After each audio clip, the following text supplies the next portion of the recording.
what's happening with these funds is they're not necessarily fulfilling on those promises, which is eroding that trust. I'm really concerned that the inability for the funds to hang on to high-value members through that decumulation process. It's a clear correlation that when a fund is supporting a member through their retirement, they're far more likely to stay. Our data suggests that scale isn't changing anything. In fact, the happiest members tend to be at the small industry funds. Ultimately, retirement is not simple, So although the funds can say, we are going to deliver this simple, we know that retirement is becoming more and more complex.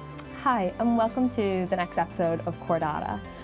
Today we're going to be talking about superannuation, but specifically looking at how marketing is really driving the attention and the acquisition of new members within funds. But ultimately, our latest research is really showing that trust is actually the driver of retention. And today I'm going to be unpacking that research with Andrew Inwood, our global CEO at CoreData.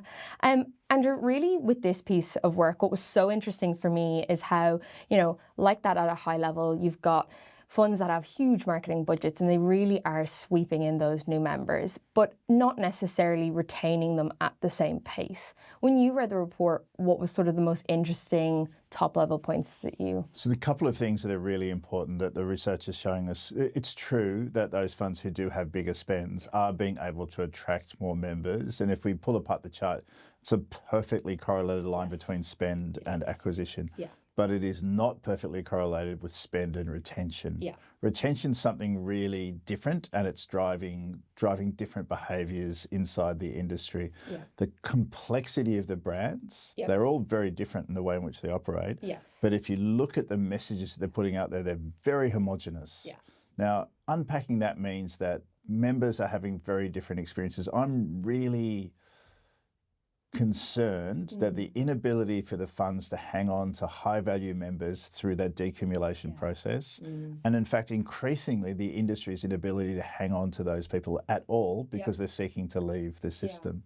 When you read this, what did you think the kind of core message was about brand? Was it likability? Was it trust? What was really driving the behaviour? Yeah. Well, ultimately, what we did is we took a real deep dive into the branding and the messaging that all the funds are pushing out. And what we found is it's actually all very similar. It is really hard to differentiate. It's all things like, investing with you, things around members. It's a similar messaging. But when we look at actually where they differentiate, there's a clear hierarchy in terms of trust levels, likelihood to stay, satisfaction as well, even things like associations with high performance. And ultimately, it's the correlation that's really quite interesting in this report. It's that trust and overall satisfaction are quite correlated, but they're also really correlated with likelihood to stay. So even though they might be attracted into the fund initially by the promises of marketing efforts, they're not staying because of that.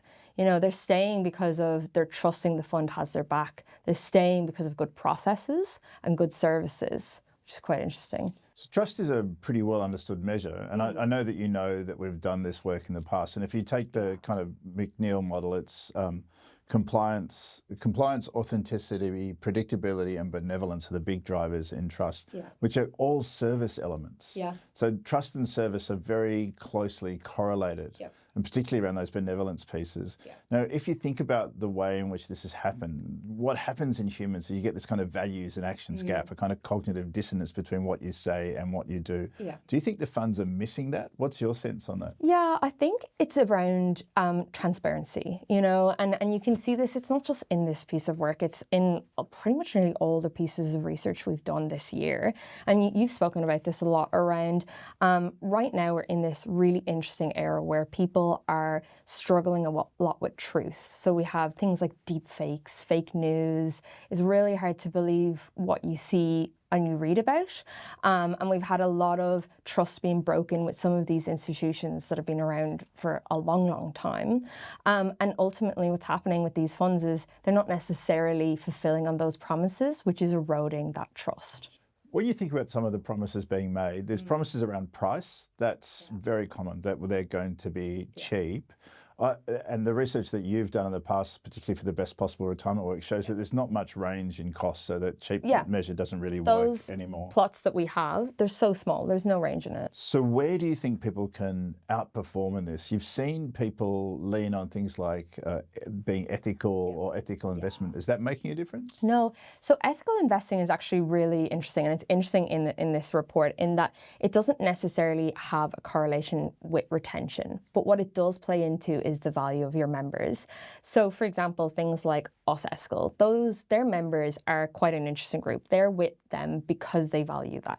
But nowadays what we're finding is people aren't valuing social responsibility as much as they might have done 5-6 years ago. And that tends to happen when things get hard. But the thing about it is when you say you are ethically investing and then you don't follow through with that, even if a member doesn't necessarily value it as much, that aspect of not telling the truth or ultimately greenwashing, that is actually what erodes that service, that trust in your fund. So it's quite interesting. On a correlated fact, one of the things that we've noticed is an increasing number of businesses trying to drive churn inside this industry, like trying to encourage people to go away from large industry funds to perhaps smaller funds or self-managed or individually managed accounts or all those kind of things. The promise that they're often making is high return promises. Yes. That's really getting people to move. So people will move for higher return.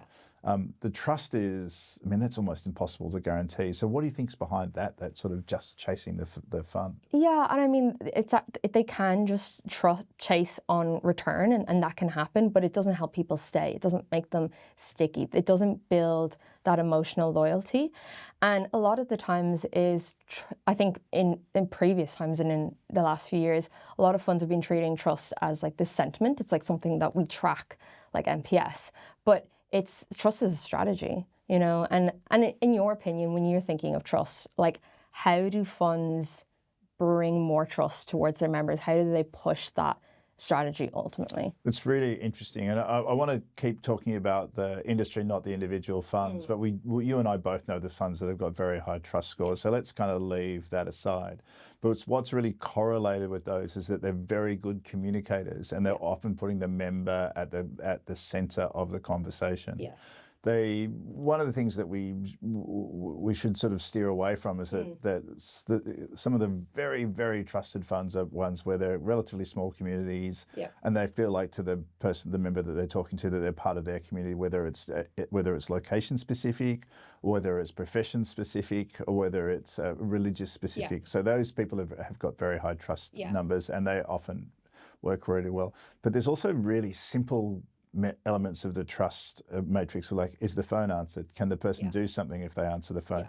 Will they act in my best interest, which is the benevolence part of that kind of trust makers? Are they who they say they are, which is the authenticity piece, which is really interesting. It's very interesting in banking. Everyone despises the large banks, and they've got relatively low likability scores, but their authenticity scores are through the roof because the people are just say, well, they're a bank.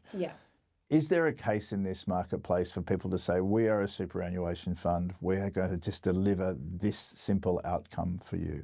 Yeah, but ultimately retirement's not simple, So although the funds can say, we are going to deliver this simple, we know that retirement is becoming more and more complex. And that ultimately is maybe past the industry would have treated it as we're just an accumulation, fund. We don't pay attention to that. It's not something we're interested in.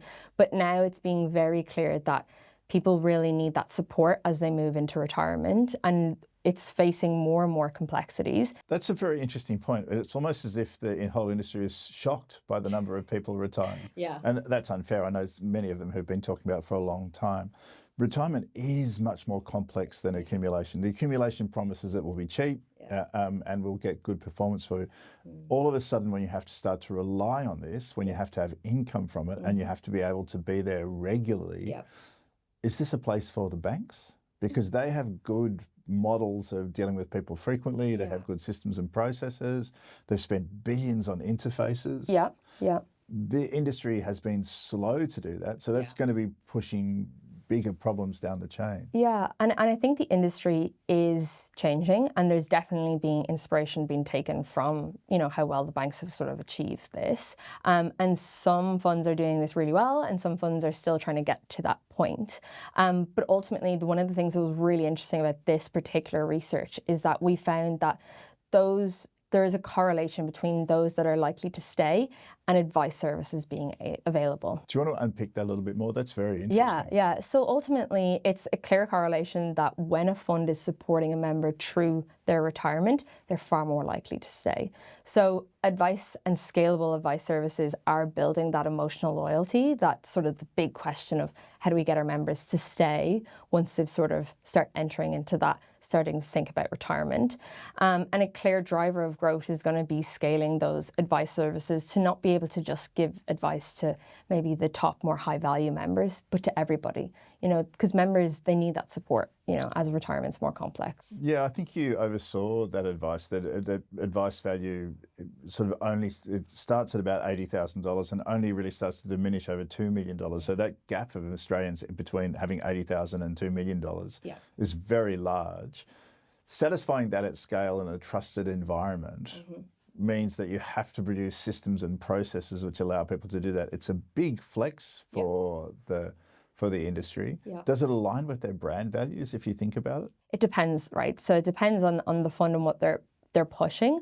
The ones that are really starting to push that messaging of we're here to support you, but then they're also delivering on that promise in terms of advice services, support services, webinars, they're the ones that are building that trust. But if we're saying we're supporting members, especially through things like retirement, and then we're not, that's when we're going to lose members. I think that's really true. If you would look for the correlations for the ones that are doing well, and I know you and I have seen the charts and we've seen people there's a small number who are absolutely off the chart and doing incredibly well.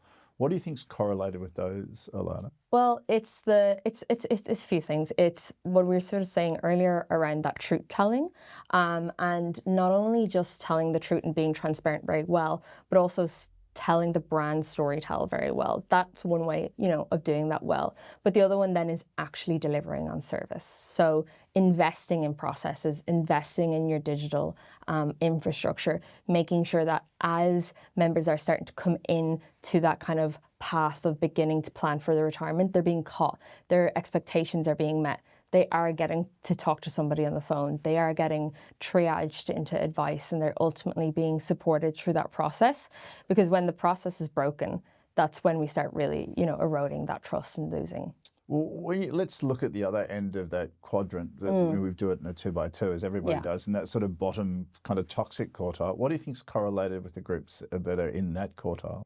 In the bottom kind of. I mean, ultimately, it's that the communication strategy is probably not as high level or as sort of like integrated with the other parts of the fund. So it's like, it's all well and good if we have a really great communication strategy. If we're not delivering on what we're communicating, then we're going to erode trust. The other part of it is, is the processes and making sure that they are at work and that the system works, and that when members need help, when they need help with things like insurance claims, changing beneficiaries, that process is easy, like we're saying that it is.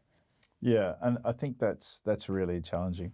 I know that you do quite a lot of work in this space at CoreData. Obviously, we work together, but you lead a couple of these programs. In the past year, and we'll talk about a couple of brands now because they've been doing very well, we've seen AMP and Aware do rise up in the Retirement Confidence Index. Yeah. 3 years ago, we noted that their member engagement scores were improving. One of the things that could be inferred from that data is that as member engagement rises, then confidence rises and stickiness rises, and all of those things start to come up.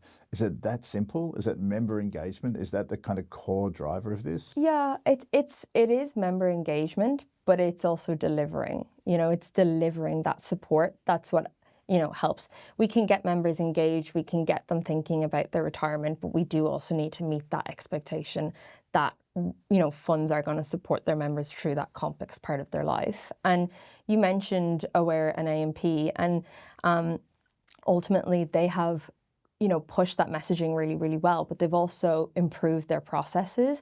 They've improved their tools and their digital tools. And especially in the case of AMP, they have digital advice and advice for members, and that's really helping support their members through this process. Fantastic. Yeah. And if you think about the next wave of what's going to come down the line, it is building this at scale means building cohorts and understanding that pretty well. We spend a lot of our time building cohorts and thinking about that. Where do you see people who've got the cohort strategy right? Because in some of these, and I don't want to be, rude about anybody, but if you look at the funds which have got the most common complaints, and we've mapped that out against frequency, number of complaints per thousand, and starting to understand that and looking at the brand pieces of that, where there's a lot of complaints, the brand score is also pretty weak. Yeah, it is. And looking at that kind of correlation, what do you think's driving that? Driving complaints. Yeah, driving the kind of, do you think that the people who have got complaints, and most of the complaints are about service efficiency? It is, yeah.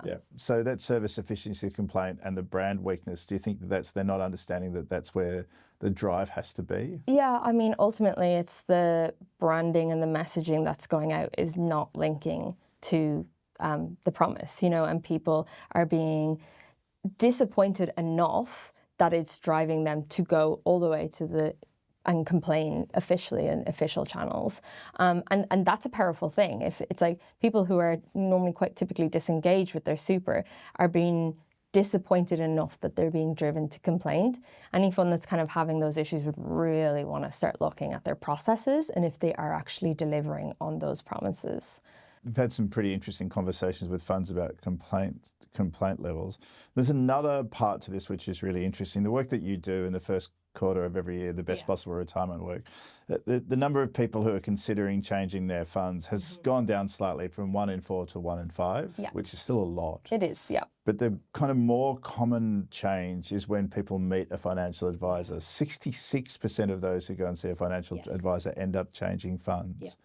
That's a real problem. It is. It can't be true that 2/3 of the country are in the wrong fund. No. What do you think's going on there? I mean, there's a few things. The advisors are going to know what funds have the best processes for, especially the processes that are more complicated, things like death benefit claims when you sort of get down to that level. And they're the ones sort of pushing them into those funds to be able to support them.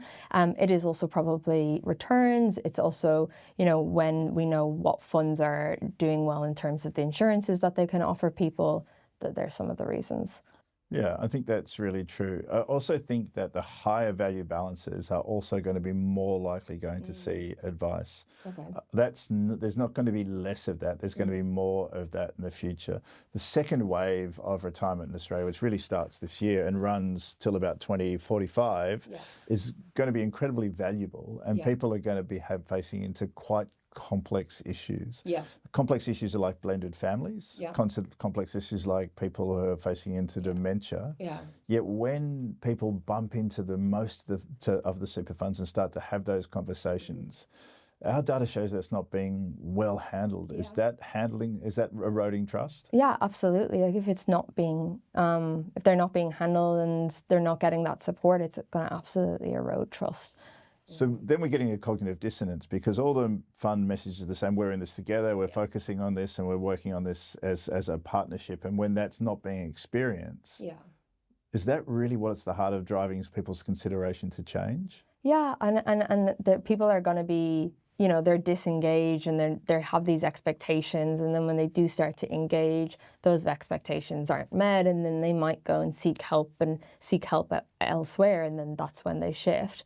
I mean, I'm quite interested in, what we might think that the next sort of 5 years look like for these funds. Like, have you got any insight into that? Like, what are these leaders facing into? What are the conversations that those leadership teams of funds are having? So there's a couple of really complex things that are going on, and there are some leaders that are facing into this really well, and some that perhaps aren't. And I don't want to be sitting in judgment of them, but the reality is that there are a whole bunch of industries which are going to be in runoff, and they have to think about what's going on. Yeah. Australia isn't essentially superannuation grows at the rate of what you would call the wages bill. Yeah. So the wages bill is pretty stagnant and hasn't really been changing that a lot because we're not sort of importing a lot of people. We don't have a high birth rate.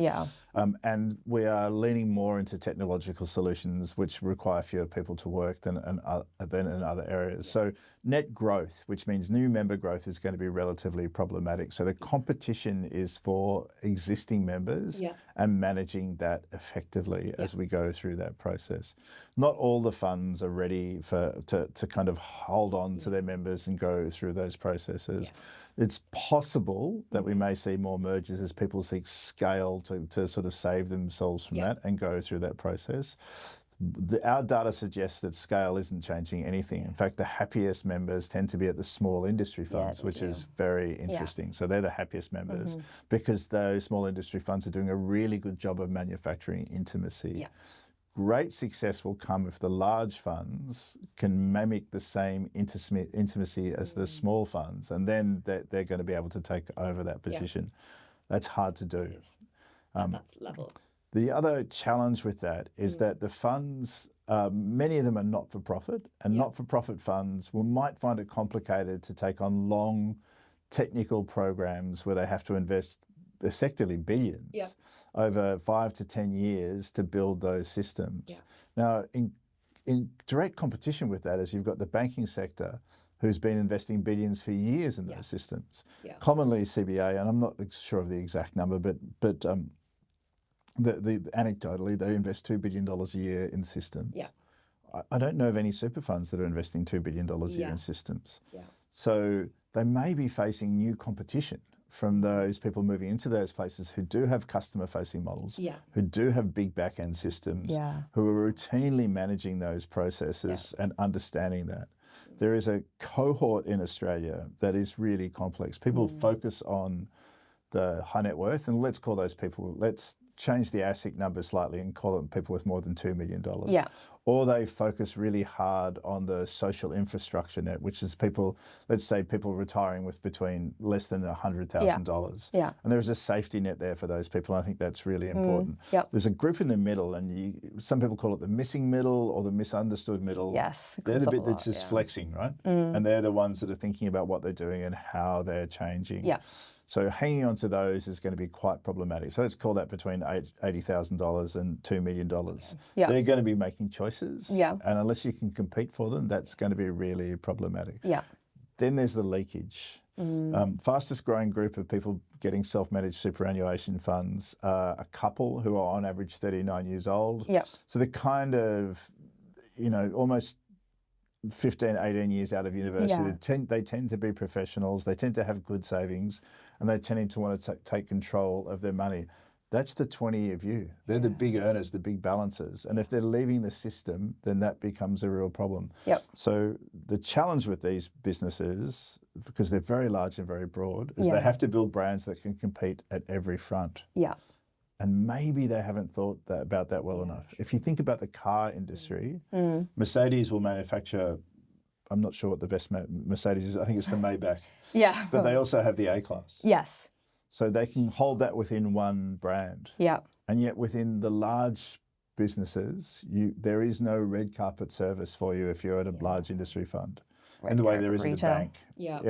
And so that might be a challenge. People, I think, are hungry for that service. And yet it doesn't yet exist. Well, while it exists in the rest of the world, you can find it in the UK, you can find it in Europe, you can absolutely find it in America. Whereas here we have this idea of kind of broad benevolence. Everyone gets the same everyone's service. the same. And I don't know if that's going to work. It's too much. It's a challenging outcome. Well, Andrew, thank you so much for joining me today and unpacking this research. If you would like to know more about this specific report that we are talking about today, or any of our superannuation or retirement research, please get in touch, follow us on LinkedIn, or you can email either myself or Andrew. Our email will be in the caption. But thank you very much for listening.